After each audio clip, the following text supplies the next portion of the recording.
Hello, मैं सुधाकर कुमार। मौलिक अधिकार आर्टिकल 20।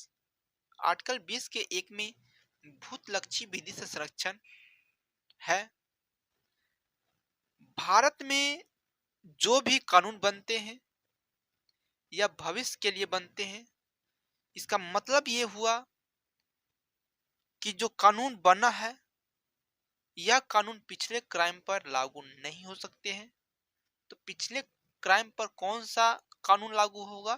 तो जो उस टाइम कानून लागू था उसके अनुसार सजा दिया जाएगा।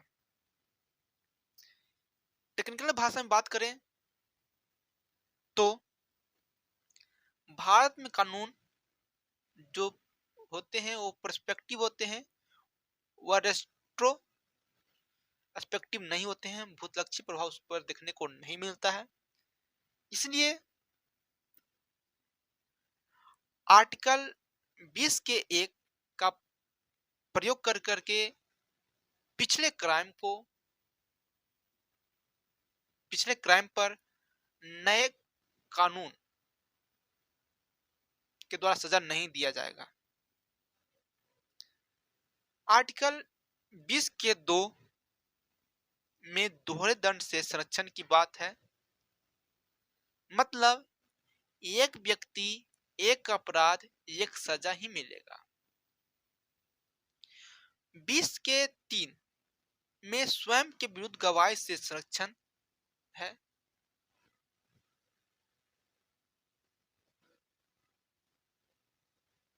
आर्टिकल 21 में प्राण एवं दैहिक स्वतंत्रता है,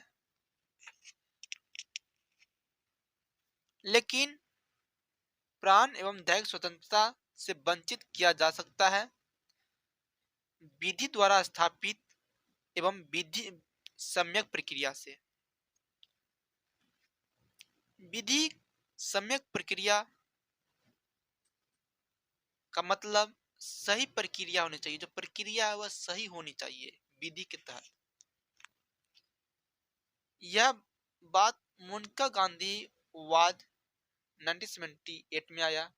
इससे पहले सिर्फ विधि की प्रक्रिया से ही प्राण एवं दैहिक स्वतंत्रता से व्यक्ति को वंचित किया जा सकता था। विधि सही है या गलत है इसका कोई मतलब नहीं था। और यह जो बात है ये AK गोपालन वाद 1950 में आया था। लेकिन मोनिका गांधी वाद आने से विधि की सम्यक प्रक्रिया भी ऐड हो गई और विदेश जाने के अधिकार की भी प्राप्ति हुई। आर्टिकल 21 के अंतर्गत अन्य अधिकार भी हैं, जैसे विदेश जाने का अधिकार है, एकांत में रहने का अधिकार है, मनपसंद शादी करने का भी अधिकार है और स्वच्छ पर्यावरण में रहने का भी अधिकार है। जय हिंद, जय भारत।